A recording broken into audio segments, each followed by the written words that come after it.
Today we are going to discuss about a new topic in your 10th class, that is human digestive system, alimentary canal, which is present in the human beings. Okay.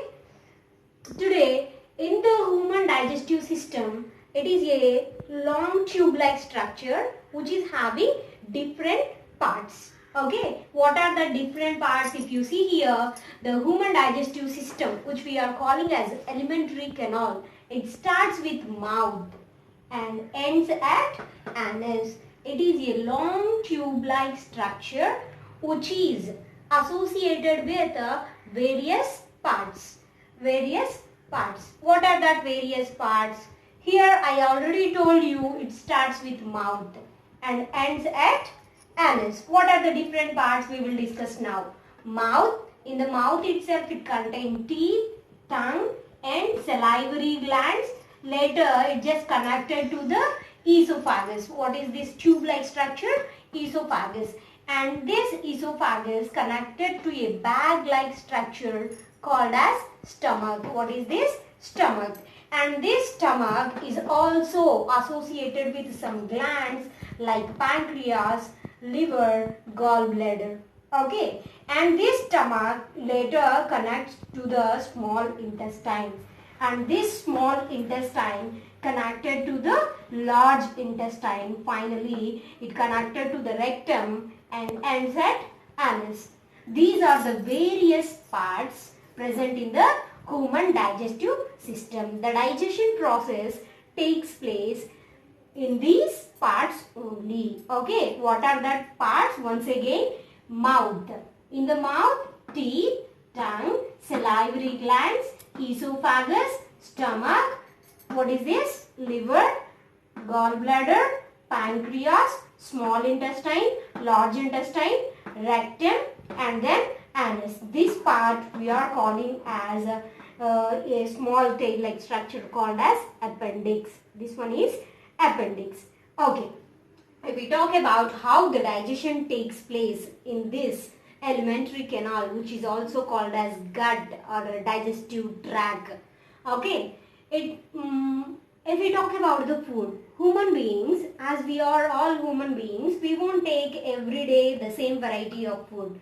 We will take various varieties of foods which is having different structure. What is meant by different structure? Some foods, they may be soft, some very hard, some may be watery and juiceous in form.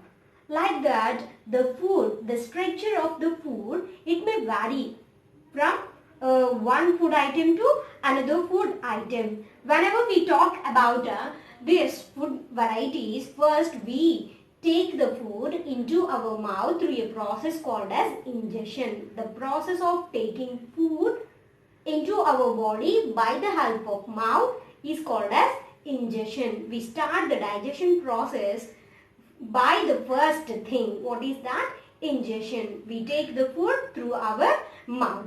And here in our mouth, what do we have? We have teeth. If we talk about the teeth, in human beings mainly the teeth are of different types. What are that? Like incisors, canines and premolars, molars. These different teeth are very useful in order to cut the food, tear the food, grind the food well. Along with that, our tongue also plays an important role in this process to mix the food with saliva. Okay, and this total process is called as mastication. What is this? Mastication. What is meant by mastication? Grinding, chewing and shredding of food in the mouth by teeth is called as mastication. Okay, do you understand what is mastication? Mastication is a process which involves grinding, chewing and shredding of food. Here, which part of the mouth plays an important role? Our teeth and tongue plays an important role. This process is called as mastication. Once again, recall the process of mastication. Grinding, chewing and shredding of food in the mouth by the help of teeth is called as mastication. Okay. Along with this, tongue also plays an important role. While the teeth are chewing the food, grinding the food, cutting the food, the salivary glands, they secrete an enzyme called as a salivary amylase. What is that? Salivary amylase. That enzyme mixes with carbohydrates present in our food and they just break down the big molecule of carbohydrate into simple sugar. Okay, here what enzyme is taking place an important role in the mastication? That is salivary amylase, which is secreted by salivary glands. And how many pairs of salivary glands we have in our buccal cavity? About 3 pairs of salivary glands we have in our mouth. One pair is present aside of a jaw and another pair is present under the tongue. Another pair is present in your palate. Okay, like that 3 pairs of salivary glands we have. If you see here, the 3 pairs of salivary glands, parotid glands, okay, parotid glands, submandibular glands and another one sublingual glands, These are the 3 pairs of salivary glands. Once again, parotid glands, submandibular glands, sublingual glands. These are the 3 pairs of salivary glands present in our mouth, buccal cavity. These 3 glands involved in the secretion of an enzyme called as a salivary amylase. They also secrete saliva, which is very helpful to make the hard food into watery form. Here, whenever the mastication process over, the food becomes like a semi-solid or somewhat watery in nature. That food is called as bolus. Okay, here after the process of mastication, we are calling the food which is present in the mouth as bolus. Okay, next, if we talk about, now this part is completed. Then move to the next part. What is this? Esophagus. This esophagus is also called as food pipe. What we are calling food pipe. Okay, it is by observing this structure, you may understand it is a long tube-like structure. Long tube-like structure which is made up of 2 varieties of muscles. What are that? Circular muscles and longitudinal muscles. Circular muscles and longitudinal muscles. By the help of this circular and longitudinal muscles, the food may move easily to the next part. Okay, here this, if you see here, circular and longitudinal muscles are helpful in passing the food. How? By constricting and relaxation. Sometimes they may contract and they may relax. By this movement, in the esophagus, we find a wave-like movement. That wave-like movement we call as peristalsis, peristaltic movement. What is peristaltic movement? Here you observe wave-like movement which pushes the substance. Here substance means food. Okay. Peristalsis may not only takes place in the esophagus, it may take place in different parts of our body. That's why I wrote here substance. In the esophagus, food is the substance. If we talk about urinary bladder, urine is the substance. Okay, here whenever I talk substance, you people have to remember it is food. Okay. Wave-like movement which pushes the substance to forward. Okay, to forward means to the next organ. This process is called as peristalsis, peristaltic movement. Peristaltic movement means a wave-like movement which pushes the substance to the forward. Here no digestion takes place. There is no role of digestion in the esophagus. It just acts like a passage. It just carry the food from buccal cavity to the stomach.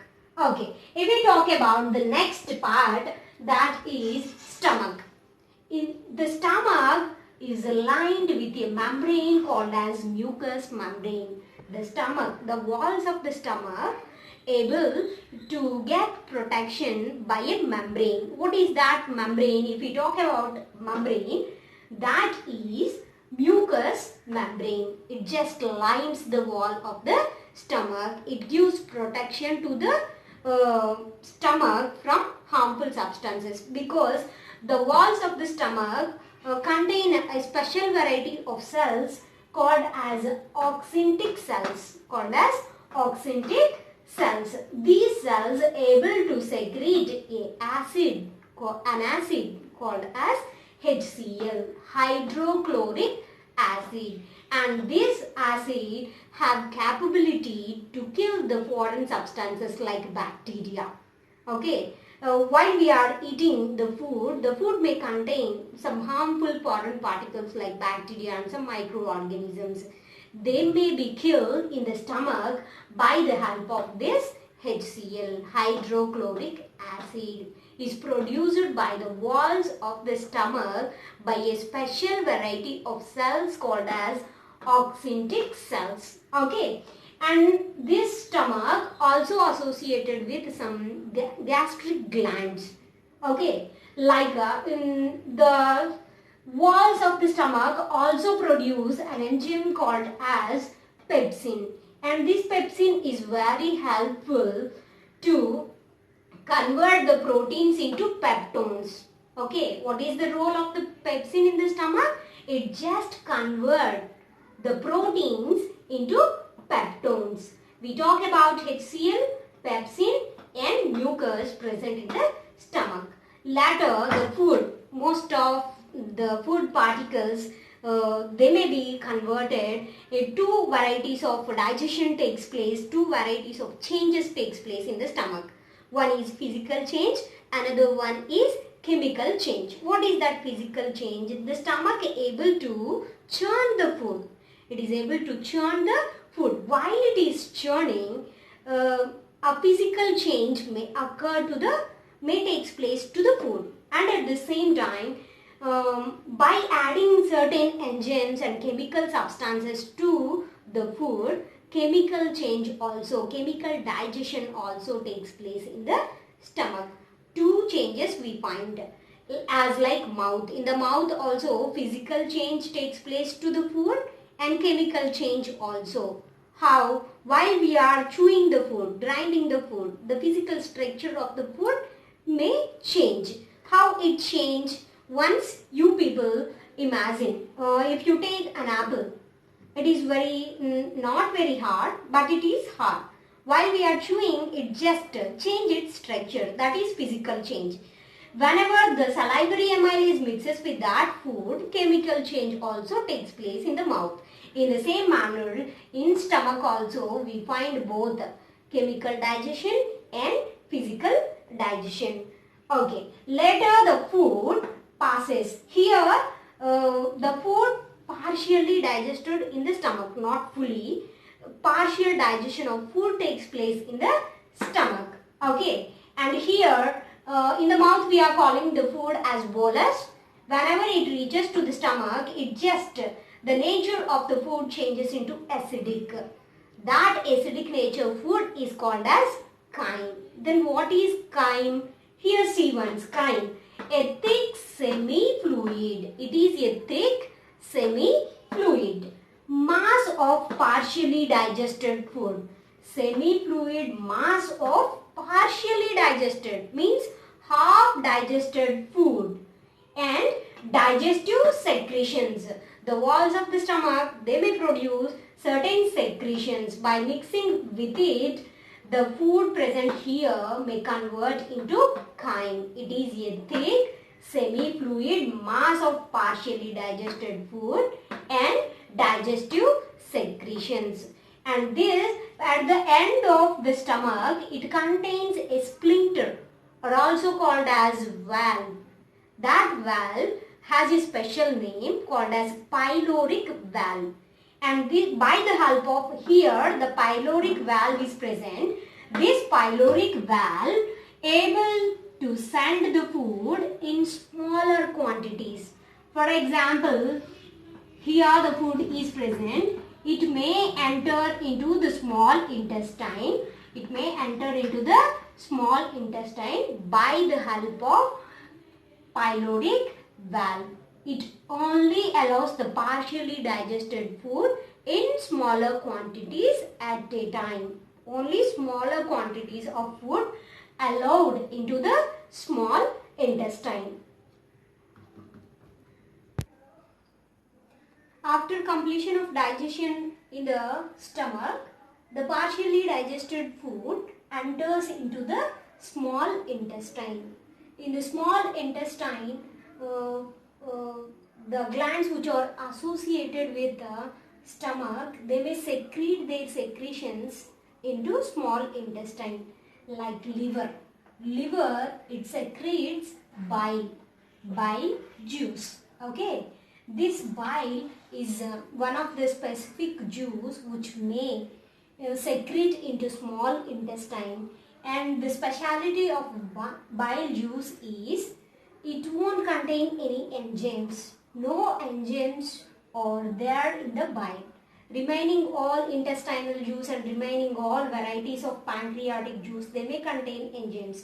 But the bile which is secreted by liver, it won't contain any enzyme. No enzymes are present in the bile. You have to remember this point. It is very, very important. No enzymes are present in the bile. Okay. What is the function of this bile? The bile, it involves in the process of emulsification. What is emulsification? The process of breakdown of big globules of fat into smaller droplets or smaller fat globules is called as emulsification. For example, if you take a glass of water, if we add a little amount of oil to the water, what will happen? We may find droplets of oil on the surface of the water. It may float. Big drops of oil, it may float on the surface of the water. If someone asks you to break down that, what will you do? We just shake the water. Later, within a few minutes, the big fat drops, means oil drops, they just break down into smaller particles. Whenever we stop shaking process, then again they fuse one another and again they form big globule of oil. Okay. Then if we add a little bit of detergent to that glass, what will happen? It just separates the oil into smaller droplets. In the same manner, the food what we are taking, it may contain oil. For example, if we talk about fried rice, puri, dosa, this kind of like vada, if we take such kind of food, it may contain a lot of oil, more amounts of oil. While the food enters into the small intestine, that fat molecules will be break down by the help of this bile.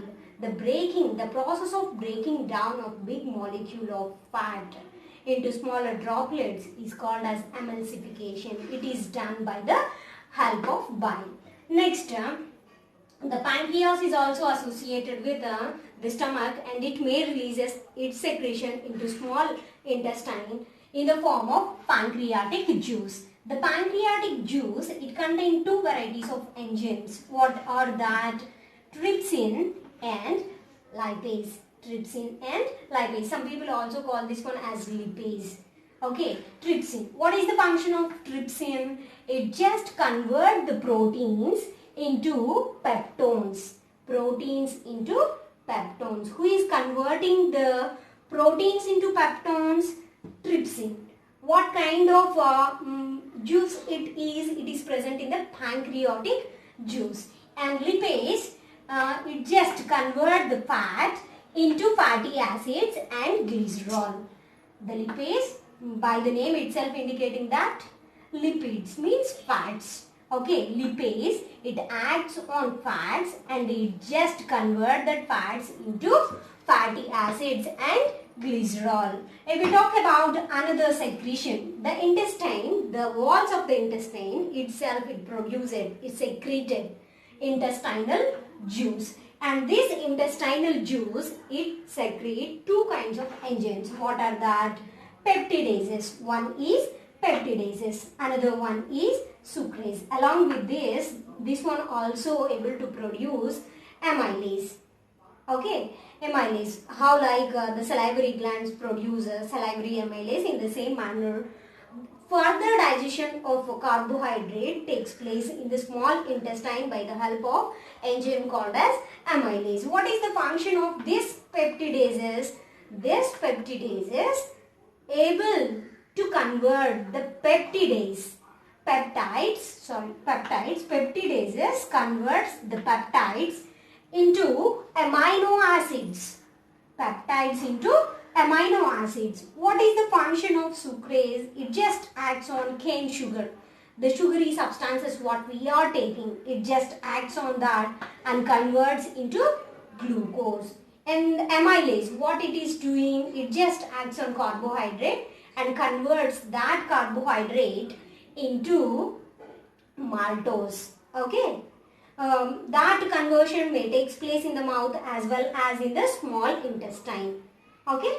Then the food which is completely digested, which may enter in the small intestine, it will be able to, in the form of means the food is ready to absorb by the walls of the intestine. Here we have to remember the walls of the small intestine contains many finger-like projections. What are that projections? Called as villi. If you see this picture, you may understand. Many finger-like projections we find in the inner side of small intestine. Those are called as villi or microvilli.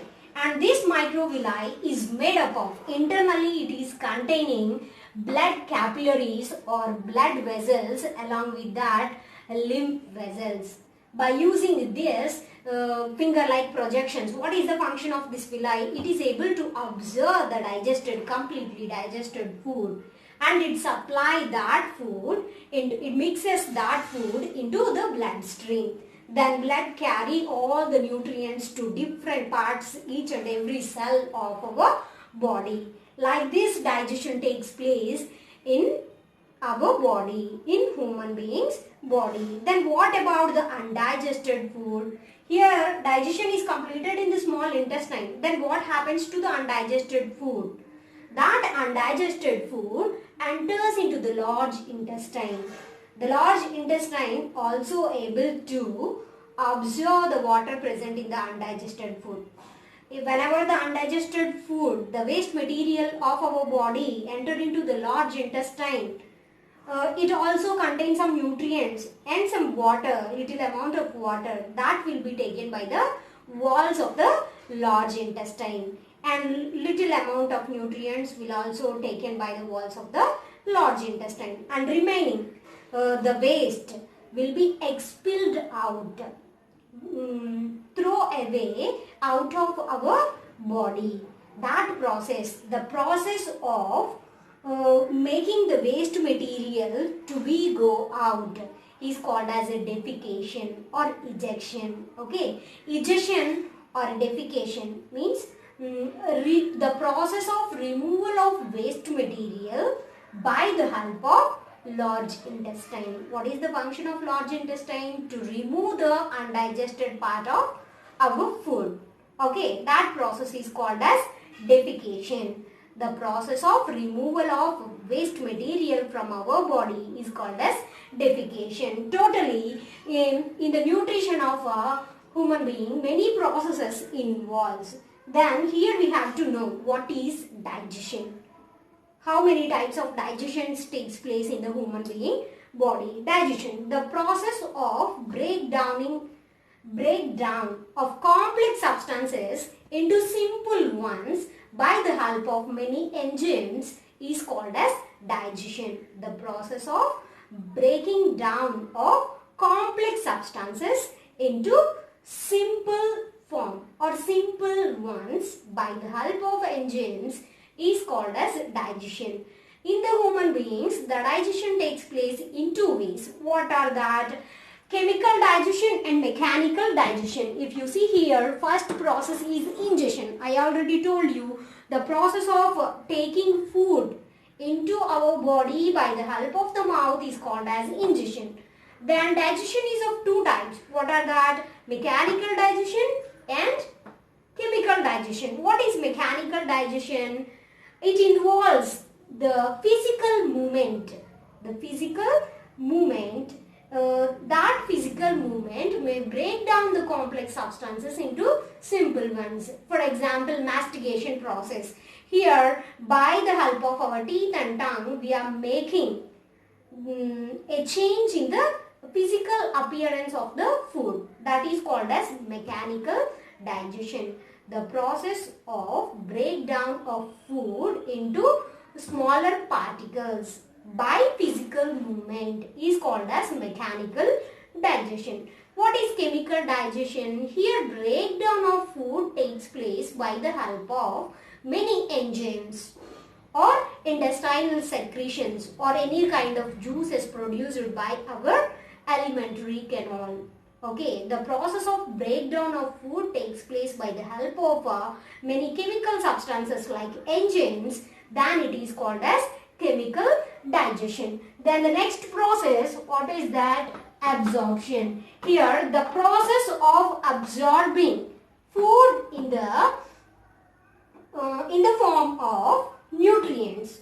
Absorption of food in the form of nutrients into the bloodstream is called as absorption. That absorption process takes place in the villi of small intestine. Later, the next process is assimilation.